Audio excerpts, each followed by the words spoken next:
प्रहलाद जी का पावन चरित्र आया। हिरण्याक्ष हिरण्यकश्यपु दो भाई थे। हिरण्याक्ष का वध भगवान विष्णु ने कर दिया। तब से हिरण्यकश्यपु भगवान विष्णु को अपना दुश्मन मानने लगा। 4 संतानें हुई हिरण्यकश्यपु की। सबसे छोटे बेटे का नाम था प्रहलाद। क्या नाम था? प्रहलाद। और प्रहलाद की माता जी का नाम था कयादु। क्या नाम था? कयादु। कयादु नंदन प्रहलाद। तो एक संत बोले, भैया प्रहलाद जी को बचपन में ही एक ग्रह लग गया था। बोले कौन सा? बोले कृष्ण गृहीत लालसा। मतलब देखो भाई, शुक्र शनिचर राहु केतु लग जाए तो पंडित जी को बुलाकर मंत्र जाप करवा लो, शुक्र शनिचर उतर जाएगा। लेकिन भगवान कृष्ण रूपी एक ऐसे ग्रह हैं कि एक तो सीधे से किसी को लगते नहीं है, और लग जाए तो फिर ये उतरते नहीं है। अच्छा, कृष्ण नाम पढ़िए, कहिए कृष्ण। कृष्ण नाम में का के नीचे जो रकार है ना, टेढ़ी टेढ़ी, यही खतरनाक है। जो रकार है ऐसी टेढ़ी, इसको गांव में कहते हैं बंसी। मछली पकड़ने का एक कांटा होता है, देखा तुमने? अब वो एकदम ऐसे ही टेढ़ा होता है, उसे मछुआरे लोग कहते हैं बंसी। क्या कहते हैं? तो मछली पकड़ने वाले उसमें कुछ खाने का पदार्थ लगाकर, जरा काकरा पर जरा जूम करो, तो पकड़ते हैं तो खाने का पदार्थ लगा देते। मछली भोजन समझकर खाती है और वो बंसी तलुए में फंस जाती है। हाँ जी है ना जी? फिर मछली कितना भी उपाय करे निकलती। उसी प्रकार भगवान कृष्ण की जो ये जो रकार है ना, एक तो भक्त कोई फंसता नहीं है, और फंस जाए तो जन्म जन्म फिर निकलता नहीं भक्ति से बाहर। हाँ, प्रहलाद जी को भी यही रोग लग गया। पिताजी ने खूब समझाया, गुरुजी ने समझाया कि तुम्हारे पिता ही भगवान है, नहीं माने। पिताजी ने गुरुकुलम पढ़ने के लिए भेजा। आहा, तो सब विद्यार्थियों को प्रहलाद जी एक ही बात पढ़ाते। बोले क्या? भगवान का भजन ही सार है, बाकी सब। एक बार पिताजी ने त्योहार पर बालक को घर बुलाया, बेटा पढ़कर आया, बताओ प्रहलाद जी क्या पढ़ा स्कूल में? पिताजी हमने तो एक ही बढ़िया बात पढ़ी। क्या? भगवान का भजन ही सार है, बाकी सब बेकार है। हिरण्यकश्यपु की आंखें लाल हो गई, हमारा लड़का तो बिगड़ रहा है। गुरुजी को बुलाया। 2 गुरुजी थे, संडा और अमर्क। क्या पढ़ा रहे हो? हमारे बेटे को बर्बाद कर रहे हो? सावधान, खबरदार। हमारे बेटे को ठीक से नहीं सुधारा, तुम्हारी गर्दन काट देंगे। सरकार क्षमा करो, तुम्हारा बालक इतना उल्टा है, ये पेट से ही पढ़ाया आया है। फिर भी समझा। दोबारा कई दिन बीते, हिरण्यकश्यपु ने फिर बुलाया, बेटा को पूछा जाए, बेटा बताओ क्या पढ़ा? इस बार तो प्रहलाद जी 9 भक्ति बता दिए। श्रवणम कीर्तनम विष्णु स्मरणम पाद सेवनम अर्चनम वंदनम दास्यम सक्म आत्मनिवेदनम। ये 9 भक्ति बताई। गोस्वामी जी ने भी 9 भक्ति लिखी। राम जी ने सबरी माँ को बताई। प्रथम भगते सन कर सदा, प्रथम भगते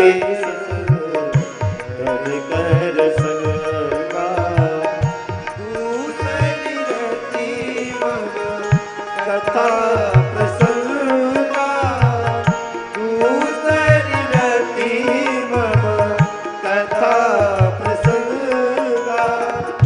प्रथम भगति प्रथम भगति संतन कर संगा श्री राम जय राम जय जय राम बोलो श्री राम जय राम जय जय राम। भागवत में पहली भक्ति है भगवान की कथा सुनना, दूसरी कीर्तन, तीसरी भगवान का स्मरण, चौथी भगवान के चरणों की सेवा, पांचवी भक्ति अर्चन, छठवीं भक्ति भगवान का वंदन करना, सातवीं भक्ति दास्य भाव से जीना, आठवीं भक्ति सख्य भक्ति, सख्य भाव से प्रभु को स्वीकार करना, और नौवीं भक्ति आत्मनिवेदन करके भगवान को समर्पित कर देना। हिरण्यकश्यपु नाराज हो गया, वापस भेज दिया। एक दिन स्वयं देखने के लिए गया तो प्रहलाद जी तो सब मित्रों को पढ़ा रहे थे, देखो भैया कौमार आचरित प्राज्ञो धर्मान भागवतानिह दुर्लभम मानसम देह दुर्लभम मानसम जन्म ततपुध्रुम ध्रुवम अर्थदम। मनुष्य जन्म बड़ा दुर्लभ है, इसलिए सब विद्यार्थियों को कहा कि कीर्तन गाओ। इतने में हिरण्यकश्यपु आ गया, बता तेरा भगवान कहाँ है? तो प्रहलाद जी बोले कहाँ नहीं है ये पूछो हो, हरि व्यापक सर्वत्र समाना प्रेमत प्रकट हो ही मैं जाना। वो सब जगह है। हिरण्यकश्यपु बोला इस खम्भे में भी है, बिल्कुल है। बांध दिया, तलवार मारने के लिए निकाल ली। भगवान ने सोचा अगर भक्त का अहत हो जाएगा कोई हमारी भक्ति नहीं करेगा। प्रहलाद जी हाथ जोड़कर खड़े हो गए, सरकार हमें मरने का कोई भय नहीं, पर आपकी नाक ना कटने पावे। आहा, याद कर अपने भगवान को, हिरण्यकश्यपु बोला। प्रहलाद जी बोले हमें तो याद ही है, तुम याद करो काल आने वाला है। पिताजी काल, हमारा बेटा हमारी बात नहीं मानता और उठाकर तलवार मारना चाहा। गगन गड़गड़ावे दसंजीप लप लप लसावे चित्तवत सरोज मन मानो अब खावत है। गगन गड़गड़ानो खम्भ फाटो चरचरानो निक्सोर नाहर को रूपति भयानक है। गगन गड़गड़ावे दसंजीप लप लप लसावे चित्तवत सरोज मन मानो अब खावत है। पृथ्वी डोल गई, खंबा फट गया,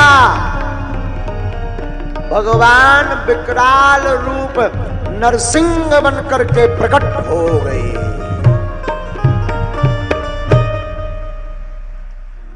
पहले तो हिरण्यकश्यप भी डरा कि खतरनाक है, चूंकि हिरण्यकश्यपु को 6 वरदान थे, ब्रह्मा जी ने दिए थे।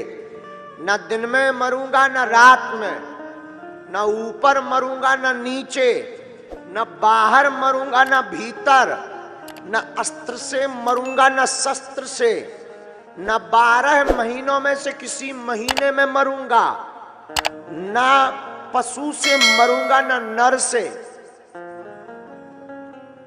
यह वरदान हिरण्यकश्यपु को थे। तो पहले तो हिरण्यकश्यपु डरा कि खतरनाक प्रकट हुए, बोलो नरसिंह भगवान की। लेकिन बाद में सोचा कि हमें कौन मरना है, तो भगवान से द्वंद्व युद्ध करने लगा। भगवान ने मुक्का मार मार के नट बोल्ट ढीले कर दिए। हाँ, बाद में भगवान ने हिरण्यकश्यपु को उठाया और घर की देहरी पर भगवान बैठ गए, जांघों पर लिटा लिया। हिरण्यकश्यपु बोला देख भाई हमको नहीं मरना है। भगवान बोले क्यों? बोले हमें वरदान है, ना मैं दिन में मरूंगा ना रात में। भगवान बोले भाई साहब ना दिन है ना रात, शाम हो चली है, गुड आफ्टरनून गायब है। तो हिरण्यकश्यपु बोला फिर भी नहीं मरेंगे।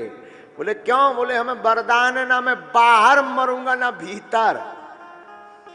भगवान बोले देख आउट गोइंग इनकमिंग दोनों फ्री, ना तुम बाहर हो ना तुम भीतर हो, बीच की बीच दरवाजे की देहरी पर बैठे हो।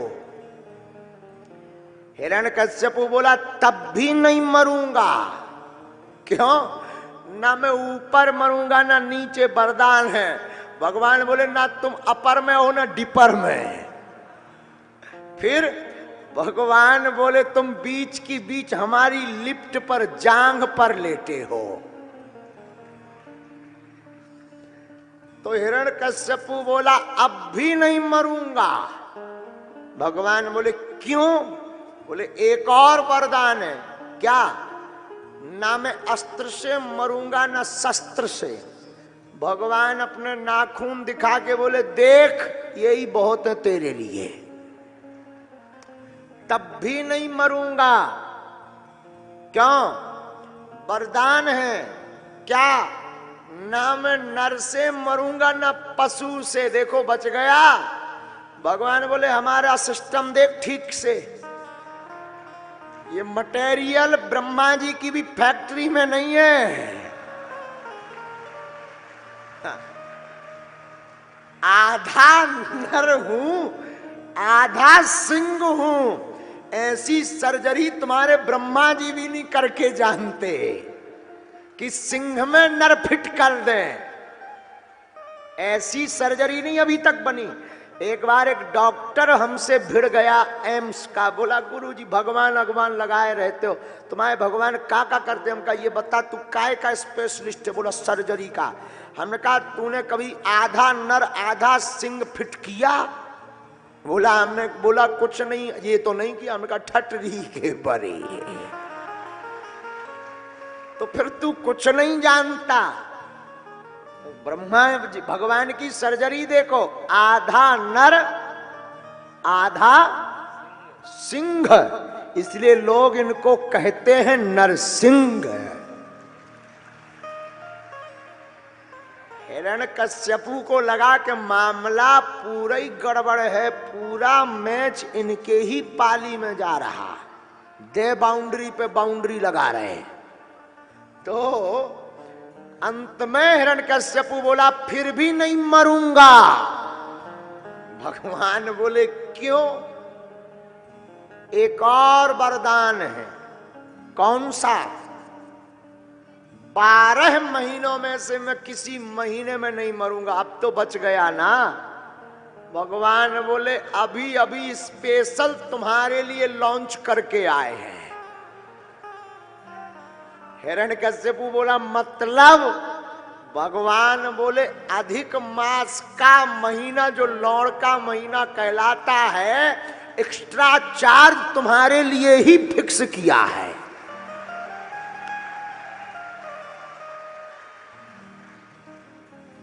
अब हिरण्यकश्यपु समझ गया कि तेरी भी खब जानी है। फिर भगवान प्रहलाद जी की दैन्यता की तरफ देखकर अपने दोनों नाखून उठा करके हिरण्यकश्यपु के उदर में विदीर्ण करते और हिरण्यकश्यपु का गोविंदाय नमो नमः।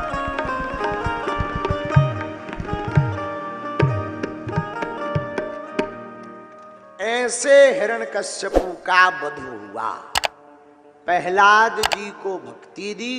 प्रहलाद जी से भगवान बोले मांगो। प्रहलाद जी बोले नासा भक्तया सावई बड़िक। भगवान की भक्ति करके कुछ मांगने वाला भक्त नहीं कहलाता। हम नहीं कह रहे। प्रहलाद जी बोले सावई बड़िक। बड़िक का मतलब व्यापारी, बिजनेसमैन। भाई तुम भक्ति कर रहे तो बदले में कुछ ले भी तो रहे, तो तुम भक्त नहीं हो, बिजनेसमैन हो। क्या हो? भक्त तो कहता है जिसमें तेरी रजा उसमें मुझे मजा।